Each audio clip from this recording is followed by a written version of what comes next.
Witamy Was serdecznie z restauracji Pub Czeski Film w Częstochowie. Spotykamy się dzisiaj, iż chcielibyśmy Wam przypomnieć, jak i oznajmić, jakie zmiany zaszły z ostatnich 3 sezonów i jakie wejdą nowe w najbliższych tygodniach. O zmianach powie Wam doświadczony Damian, jak również Dawid. Tak, chcieliśmy zaznaczyć, że pomimo tego, że znajdujemy się w czeskim filmie, to raczej wiemy i jesteśmy przygotowani do tego spotkania, bo w czeskim filmie podobno nikt nic nie wie, prawda? Podobno.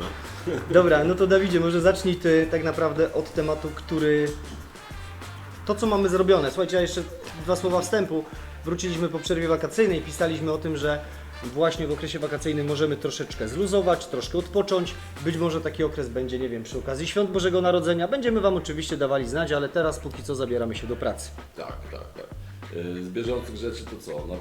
Na pewno forma, to co weszło w obecnym sezonie. O formie szerzej później.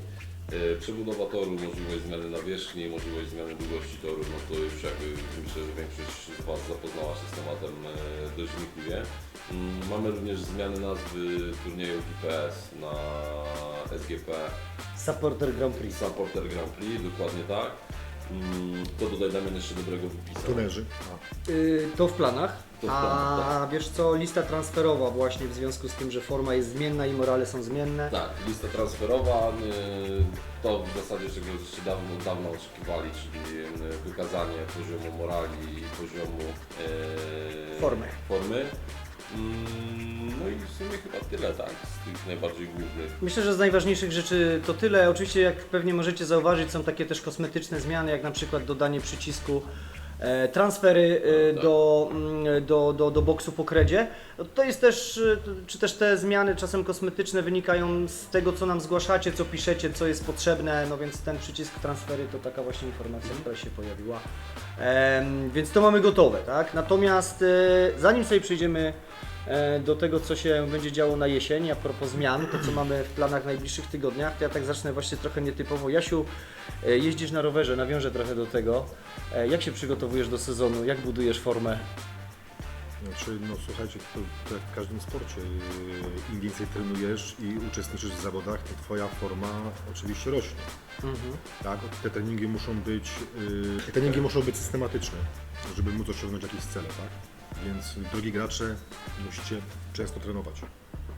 Dokładnie Bardzo tak. często.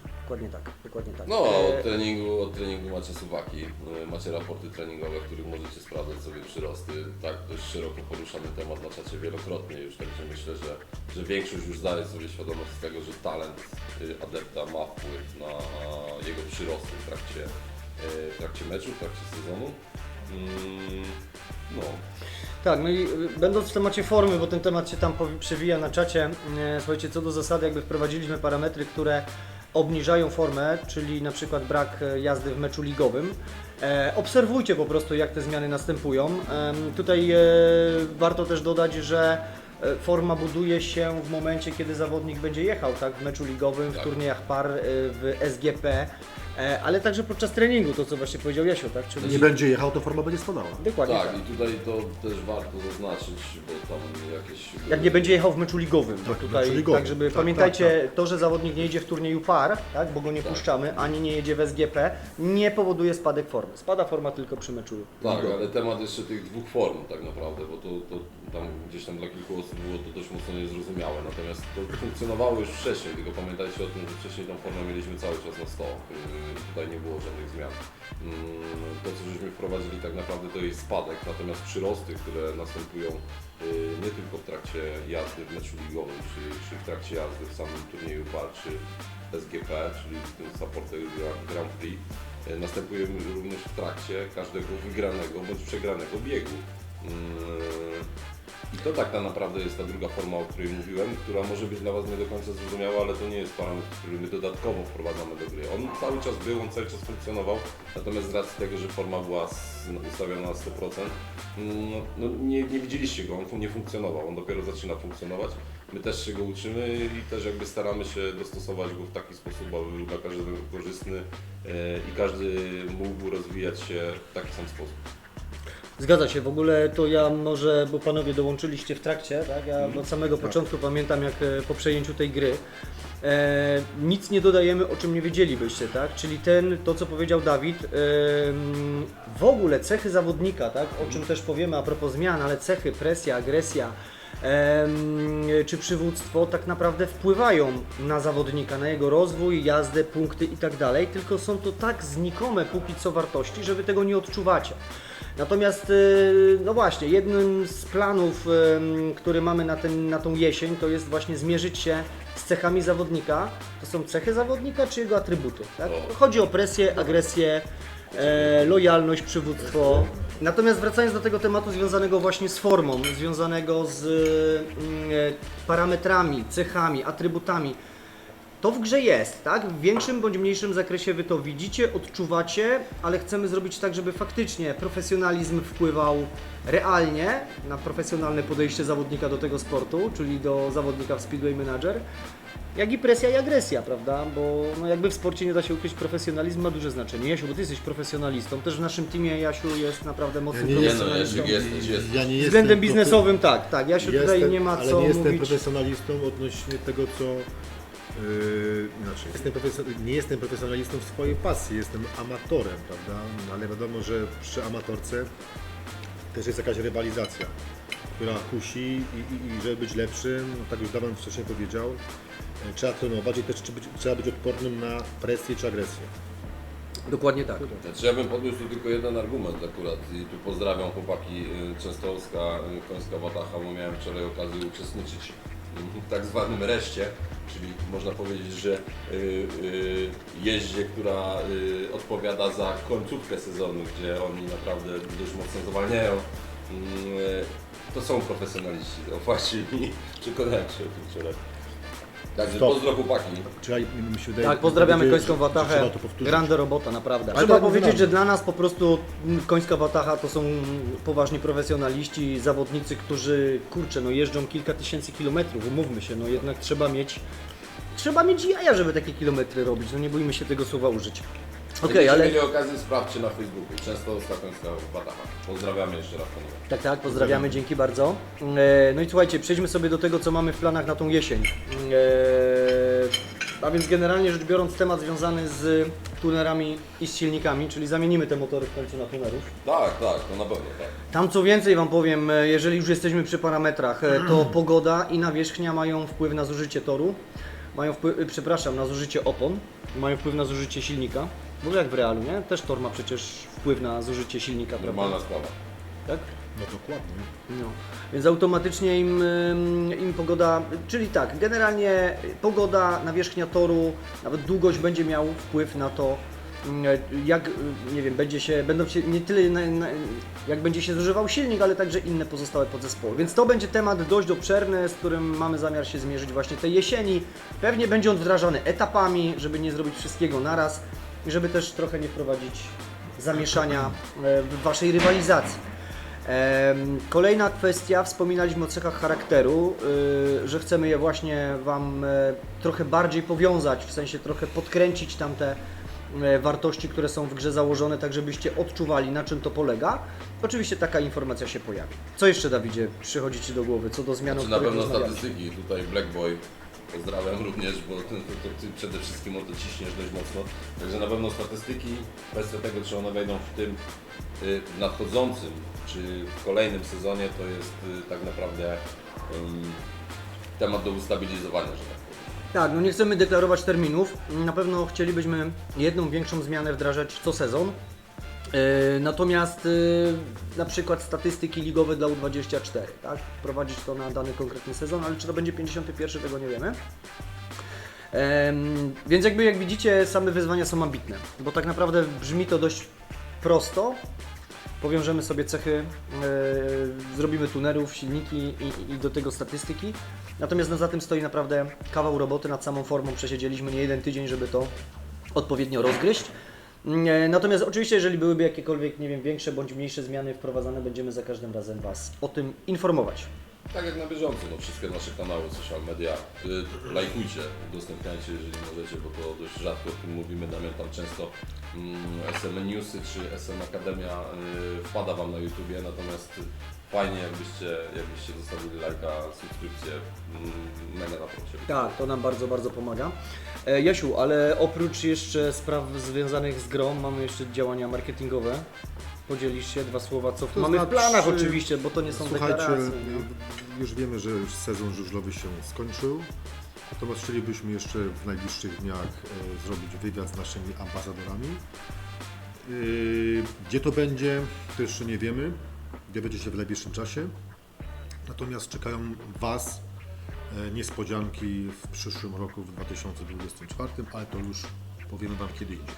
Tak, to jak już będziemy mieć pewnie trochę bardziej to zatwierdzone, potwierdzone, to wtedy będziemy o tych niespodziankach mówić. Szykujemy coś fajnego, zobaczymy. Tak, w ogóle by wspomniał Dawid o SM News. SM News, czy w ogóle SM Akademia, a zwłaszcza SM News, Ja słuchajcie. jeszcze wspomniałem, bo ja tam się tym jaram, ja zawsze lubię, przychodzi sobota, odpalam. Jakby dużo też dowiaduję się z tego tak naprawdę na bieżących rzeczy, no bo nie jestem w stanie obserwować wszystkich lig cały czas. Jednak gdzieś tam zacząłem jeździć wcześniej, więc warto by było, natomiast dzięki temu, że to wrzucasz, mam fajny przegląd. No to też dlatego chcielibyśmy to robić regularnie. Chcielibyśmy Was do takiego programu, czyli załóżmy, ustalamy sobie, że codziennie, znaczy nie codziennie, co tydzień w sobotę na przykład o 10 albo w niedzielę o godzinie 10 rano lecimy sobie z SM Newsem. Chcielibyśmy tego SM Newsa zrobić też w formie live'u po prostu, stricte łączyć się z Wami. Jeśli byście chcieli coś powiedzieć, coś dopowiedzieć, coś opowiedzieć.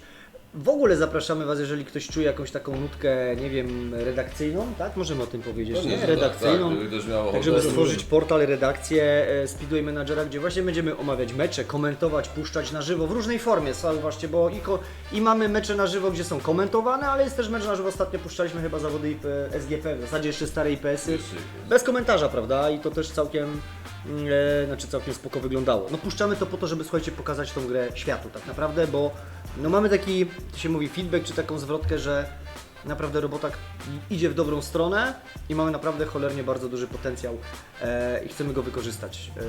No i zapraszamy Was też do tego, żebyście nam pomogli ten potencjał uwolnić, wykorzystać maksymalnie, tak? Może ma ktoś właśnie nutkę redakcyjną, więc z tego skorzystać. Nie wiem, czy też wiecie, ale jesteśmy bardzo zadowoleni, gdyż gra na UK O. ma coraz więcej graczy. Naprawdę, chapeau bas. No w tym momencie ja mogę podnieść, bo ja akurat śledzę, przepraszam, ja się No, mów, słowo. mów. Na ten moment już jest praktycznie 140 aktywnych graczy wracających do gry i grających, więc poziom, który zaczynaliśmy, to było 20, chyba 25. Tak. Przyrost jest ogromny. To w ogóle jest, no właśnie, a propos tego UK'a, to jeszcze tutaj nawiążę, że no też tej jesieni chcemy troszkę, pozdrawiamy Austina, admina, który się w ogóle pojawił w, w World Speedway Manager, czyli w wersji UK. Dobrze mówię, Austin, prawda? Więc też fajna robota, widać duże zaangażowanie, pojawiamy się na różnego rodzaju czatach, forach w Speedway, związanych ze Speedwayem też, prawda? W Wielkiej Brytanii. Także chcemy też tą wersję UK rozwinąć. Ja tu jeszcze dodam, bo ktoś może powiedzieć, że SGP, czyli Supporter Grand Prix, to jest forma Grand Prix, jaką mieliśmy w grę przygotować. Nie, to tylko zmieniliśmy nazwę, żeby to po prostu wyglądało tak normalnie, tak klasycznie. Tak, zakończył się sezon żużlowy 23. Jasiu, plusy, minusy, niespodzianki, co Cię zaskoczyło w tym sezonie? Znaczy zaskoczyło mnie oczywiście negatywnie to, iż włókniarz nie zakończył sezonu z medalem. Miał naprawdę dobry zespół i na miano nawet mistrza czy wicemistrza Polski. Nie chcę się za bardzo włókniarzy wypowiadać, bo chyba każdy wie jak było. Jeśli chodzi o Toruń, to rzeczywiście zasłużenie prawda, zdobył trzecie miejsce, czyli wiadomo brązowy medal. Natomiast jeśli chodzi o miłą stronę tego sportu, bardzo się cieszę, że Fredka zdobył wicemistrza świata. Kibicowałem od początku. Bardzo dobry człowiek, słyszałem naprawdę w samych superlatywach. Poza jedyną stroną medalu tego sportu mogę powiedzieć, iż Fredrik Lindgren, który jest moim jednym z lepszych zawodników, zdobył wicemistrza świata. Bardzo mu gratuluję. Tak, Jasiu faktycznie kibicuje Fredce Lindgrenowi, ma do niego jakąś słabość. A Dawid, u Ciebie? Co? Jakie zaskoczenia? Pozytywy, negatywy? Zaskoczenie, pozytywy to na pewno mecz we Wrocławiu. Mieliśmy okazję widzieć Jasiem, Ciebie akurat nie było z nami. Super oprawa, mega profesjonalne podejście, bardzo fajni kibice. Tak, pozdrawiamy wszystkich kibiców z Partii Wrocław. No zrobił na mnie mecz i cała oprawa meczu ogromne wrażenie. Tak, no ja nic dodać, nic ująć, myślę, że tu do chłopaków się A przyłączę. tu może Ty coś Na powiesz, plus, na bo jakby minus. ten apator... Damian który- był, jest i chciałem będzie powiedzieć- cały czas za Toruniem. Tak, ja nie... Słuchajcie, dobra, ale tak naprawdę chciałem właśnie Nikt przy tu tej nie okazji... skacze, nie? Nikt tu nie skacze. Przy tej okazji chciałem powiedzieć, że oczywiście jakby każdy z nas ma pewnego rodzaju sympatie swoje co do klubów żużlowych, ale tak naprawdę kibicujemy tej dyscyplinie, tak? Dla nas Speedway, jak tu chyba w trzech siedzimy, jest dyscypliną, którą się fajnie ogląda, w której są fajne emocje, duża rywalizacja i czy będziemy na torze w Pardubicach, Toruniu, Częstochowie, czy nie wiem, powiedzmy w Manchesterze, to jednak ta dyscyplina, to, że tych czterech kozaków się ściga bez hamulców, gaz do dechy, mając tylko to hamulec, sprzęgło, no robi naprawdę duże wrażenie. Nie, No nie mają właśnie hamulca, mają sprzęgło. hamulec sprzęgło. No to mają gaz i sprzęgło i nie mają hamulca, naprawdę kozaki, wiesz, lecą. Nie no są, tak, bo tu warto też powiedzieć to, że ja nie byłem kibicem już do momentu, kiedy nie prowadziliśmy gry wspólnie. Od momentu, kiedy ta gra gdzieś tam pojawiła się, można powiedzieć, w moim życiu, w naszym życiu wspólnym, to zacząłem więcej interesować się tym sportem, żużlem i tak naprawdę wcześniej myślałem, że jeździ 4 gości w kółko na motocyklach, natomiast faktycznie uczestnicząc w zawodach, patrząc na to, co się dzieje, no trzeba mieć naprawdę... Trzeba mieć duże cojones, żeby po prostu Tak, zdecydowanie odkręcić tak, manetkę tak, i tak, po tak. prostu jej nie zakręcić w trakcie biegu. Tym bardziej, że często tam jeżdżą też 16, 17, 18, 19 latkowie, którzy też potrafią, naprawdę potrafią to robić. Tak, no chociażby nawet Wrocław, który zdemolował Toruń w półfinale Tak. i Małkiewicz plus Kowalski po prostu, czyli dwóch juniorów, zwłaszcza Małkiewicz, tak, robi kapitalną robotę i można powiedzieć, że mocno przyczynił się do tego, że Sparta wjechała do finału. No ale Bartek też się przyczynił, Kowalski. No tak, ale wiesz, że Bartek ma jeszcze renomę o tyle, no Małkiewicz, sorry, to jest 16-17-latek, tak, tak. nie? Więc jakby tutaj kawał roboty, super robota. To jeszcze chciałem, właśnie pomimo tego, że każdy z nas ma te swoje sympatie klubowe, tak naprawdę kibicujemy dyscyplinie, teraz w najbliższym czasie akurat ja będę, tak mam zaproszenie do Zielonej Góry na finał. To też nie zawsze będziemy w trójkę, tak? Dlatego wy byliście we Wrocławiu na przykład, ja teraz Zielona Góra, więc to powoduje, że chcemy być na tych stadionach żużlowych, chcemy, żeby nas jak najwięcej było widać, w sensie Speedway Managera. O, to przede wszystkim jest ten cel. Ja jeszcze chciałem tutaj jedną rzecz dodać a propos gry samej, tak? I tutaj już bym pewnie włączył w ten temat Dawida.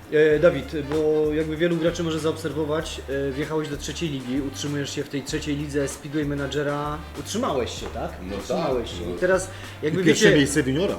Tak, i to jest... zdobywa tytuł mistrzowski w adeptach, tak, brawo. I gdybyś miał powiedzieć, co spowodowało, bo wiele osób będzie zachodzić w głowę, że no właśnie, Co zrobiłeś, żeby dojechać- Że właściciel no właśnie, jest pierwszy, tak? no właśnie, ale jakby możemy Was zapewnić, nie miał żadnej taryfy ulgowej, natomiast no, gdybyś powiedział, co doprowadziło Cię do tego miejsca, to myślę, że wielu nowych menadżerów może to powtórzyć, powielić i też dość szybko znaleźć się na przykład w trzeciej lidze, tak jak Dawid. Znaczy prawda jest tutaj bardzo prosta. No, tak naprawdę nasi GM-owie, wiadomo, Damian jeszcze dodatkowo...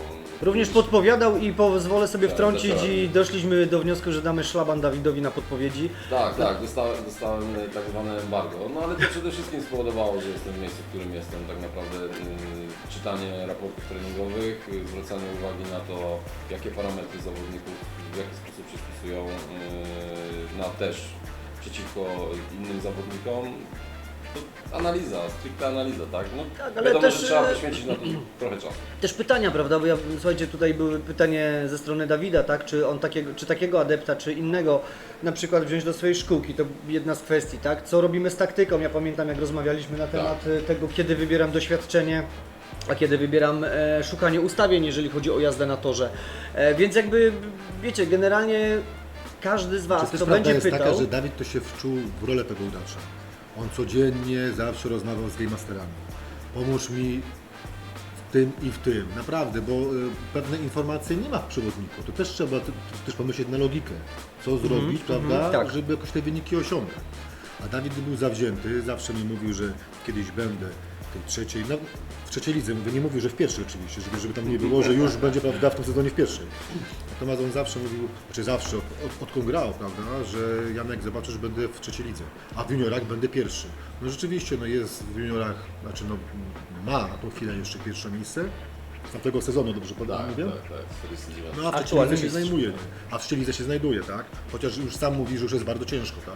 Tak. Sam nie wie, czy wejdzie do drugiej. No właśnie, jak byś ocenił jazdę w trzeciej lidze? Bo chodzi o to, że wiecie, tu już nawet korzystam z tej okazji, że możesz, Dawid, powiedzieć z perspektywy nowego gracza, bo to o to nam przede wszystkim chodzi, tak? Czyli wchodzi Dawid, tak? Nie wie o tej grze za wiele, czyta przewodnik, też no, co tam rozkminił, to rozkminił, ale zadaje pytania, tak? Panowie, a jak to, a jak tamto? Tak, on Chodzi się mi pytał, o on to- się pytał cały czas, cały miał czas. odpowiedzi, tak. I teraz słuchajcie, właśnie na tym też polega magia Speedway Managera, że my, GM-owie, czy w ogóle inni gracze, po to jest ten czat, żeby właśnie zadawać pytania, żeby szukać odpowiedzi na pytania, które nas nurtują. Ja sam od siebie też wiem, że tak zdobywałem wiedzę i umiejętności. Ja do dziś pamiętam, jak zacząłem grać, że w ogóle nie wiedziałem, że treningi punktowane trzeba robić codziennie, nie? Dopiero po miesiącu czasu gdzieś tam przeczytałem, czy od kogoś się dowiedziałem, że trzeba robić regularnie treningi punktowane codziennie, bo zawodnicy się będą rozwijać i młodszy zawodnik tym szybciej się rozwija i tak dalej.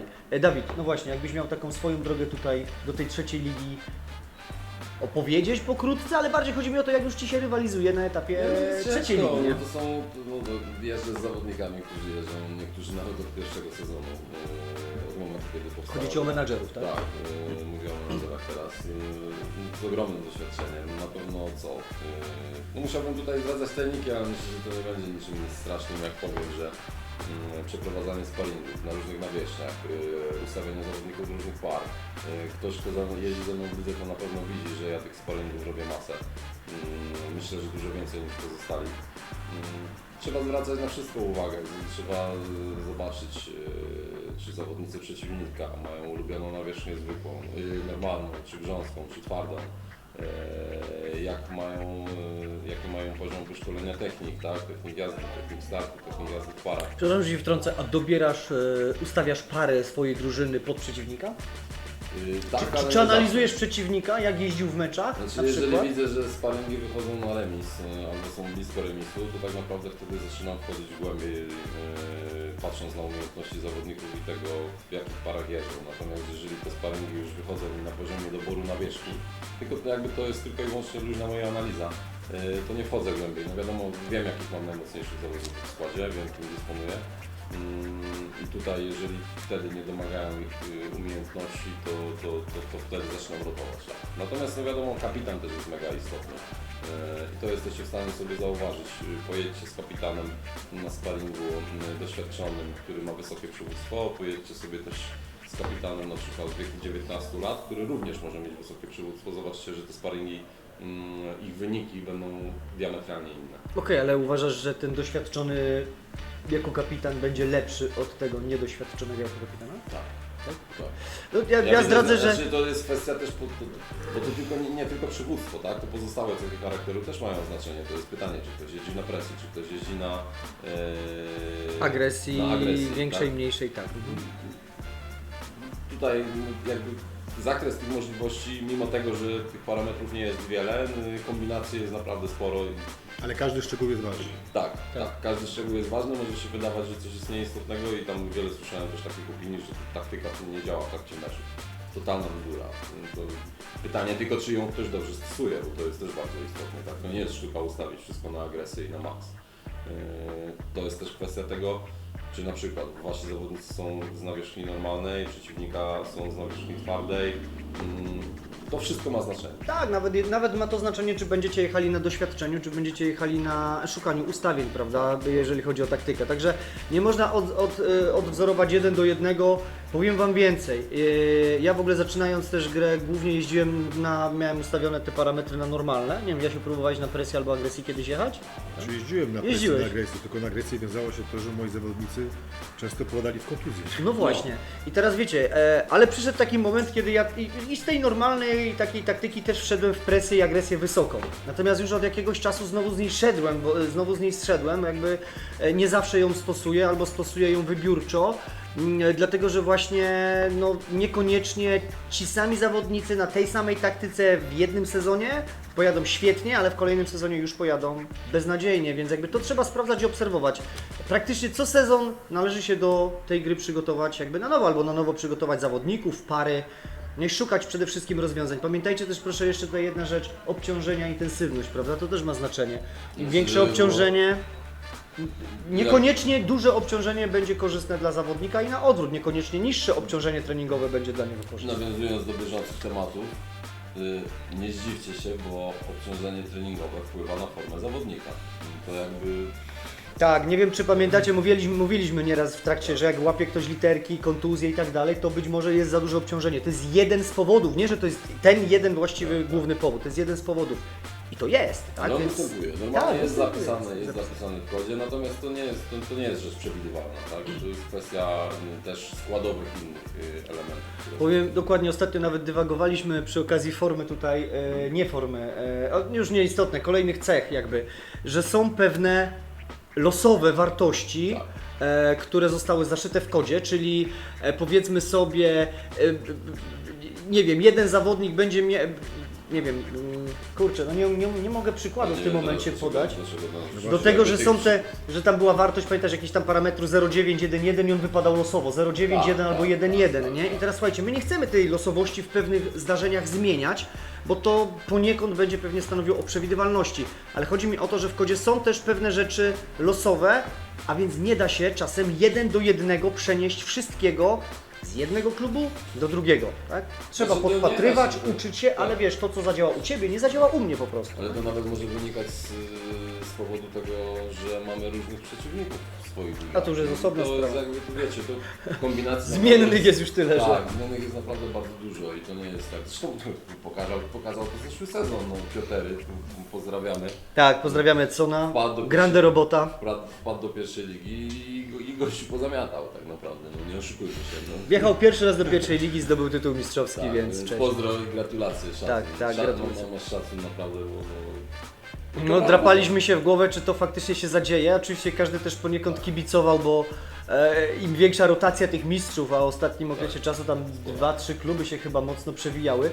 Więc No i to teraz- taki kop, takiej świeżości, powiew świeżości, wjeżdża Kolo Beniaminek, każdy pewnie życzyłby, ja pewnie nawet w jakimś SMS-ie mówiłem, że zderzenie z pierwszą ligą to jak z Pendolino, Tak. a tu tymczasem pierwsza liga zderzyła się, ale z Pioterami po prostu, które zdobyły tytuł No mistrzowski. i ten sezon pokazuje, że tam z tego co widziałem, to tam chyba pierwsze miejsce obecnie Marecha chyba. Marecha, też Beniaminek. Też Beniaminek, więc jakby tu widzicie... Bandycki klub też wrócił do Tak, pierwszej Bandycki ligi klub też. wrócił, a jeszcze wracając do poprzedniego sezonu, Araj, który zaczął naprawdę bardzo słabo, z różnych tam powodów, wprowadził zmiany i okazało się, że finalnie zakończył na Drugim miejscu chyba, tak. Drugim Da miejscu. się to też zrobić i to jakby też on jakby w naszej wewnętrznej komunikacji był już dość mocno zirytowany i sam powiedział, że robi zmiany i zrobił te zmiany i one zadziałały, tak? I udało mu się strzelić w drugie miejsce, więc jakby tutaj naprawdę zmiana parametrów w grze, czyli technik, czyli tych pasków treningowych, o których rozmawiamy, taktyki w trakcie meczu, robi dużo. Tak, to wszystko ma znaczenie, oczywiście to też nie oznacza, że ja jeszcze doprecyzuję, że trzeba wszystko naraz mieszać, Tak. nie? Czy jak mi na przykład, nie wiem, nie idzie, no to Nie. patrzę, obciążenia, może zmienię obciążenie, znaczy w ogóle to najpierw zmieniam taktykę, pary i tak dalej. Jak to nie idzie, no to zaczynam szukać po obciążeniu, Tak. po innych parametrach, prawda, więc też faktycznie mogę mieć przeciwników takich, którzy mi nie będą odpowiadali w lidze, nie wiem, co do długości torów, czy co do nawierzchni, no i to już będzie po prostu komplikowało sytuację. Ale wiecie, że już tu wspaniałym akcentem musimy zakończyć. Tak, i tym wspaniałym akcentem po prostu będziemy zakończymy. kończyć. Fajnie, cieszymy się, że jesteście dalej z nami. Tak, Obserwujcie tak. nas na social mediach, na kanale Dokładnie YouTube. tak, dokładnie tak. Pytajcie, jeszcze raz pytajcie. Pamiętajcie, że jeżeli ktoś też nie chce udzielać się jakoś oficjalnie na czacie, to zawsze może wysłać maila na support, zawsze może wysłać wiadomość Na prywatną. Jakby skala jest szeroka. Mamy też Facebooka, znacie też pewnie nasze konta, jakoś specjalnie z tym nie ukrywamy, więc jeżeli ktoś ma jakieś problemy, a być może ktoś chce też uczestniczyć w tworzeniu studia menadżera ma jakieś fajne pomysły, chciałby się nimi podzielić, albo chciał nawet z nami razem tutaj wystąpić. Zapraszamy. No i tyle chyba. Tak, także nawiązując, puentując to wszystko, dziękujemy za ten odcinek, dziękujemy, że nas oglądacie. Jeszcze raz, tak reasumując to wszystko, lajki, udostępnienia, subskrypcje, bomba. No i kolejna kwestia jest taka, że chcieliśmy Wam podziękować bardzo, że jesteście z Wami, że nas wspieracie. Dzięki bardzo, cześć. Cześć Wam. Siema.